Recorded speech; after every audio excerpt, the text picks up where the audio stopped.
ভারতের পেঁয়াজ বাজারে নেমেছে স্মরণকালের সবচেয়ে ভয়াবহ ধস।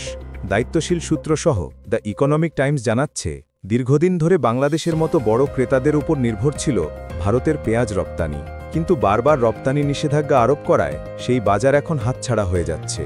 একসময় ভারতের মোট পেঁয়াজ রপ্তানির 3/4 যেত বাংলাদেশে, কিন্তু গত 8 মাসে এই রপ্তানি প্রায় বন্ধের পথে। বাংলাদেশের বাজারে দাম আগের তুলনায় কয়েকগুণ বেশি হলেও ভারতীয় পেঁয়াজের সাড়া নেই। ব্যবসায়ীরা বলছেন, বিশ্বাসযোগ্যতা হারানোর মূল কারণই হল হঠাৎ নিষেধাজ্ঞা, যা ক্রেতাদের বিকল্প উৎসের দিকে ঠেলে দিয়েছে। অন্যদিকে সৌদি আরবও গত 1 বছরে ভারতীয় পেঁয়াজ নিচ্ছে না, ফলে দেশের বিভিন্ন পাইকারি বাজারে পেঁয়াজে ভর্তি গোডাউন এখন ক্রেতাশূন্য। রপ্তানিকারকদের অভিযোগ, মান ভালো হলেও ক্রেতারা কম দামে পণ্য পাওয়ার নতুন উৎস বেছে নিচ্ছে।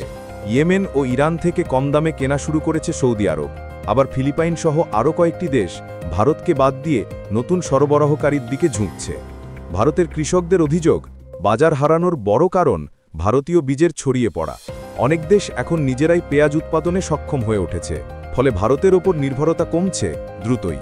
তথ্য বলছে, গত অর্থবছরে ভারত বাংলাদেশে রপ্তানি করেছিল প্রায় 3.5 লাখ টন পেঁয়াজ, কিন্তু এবার অর্থবছরের প্রথম 6 মাসে এসেছে মাত্র 12,900 টন।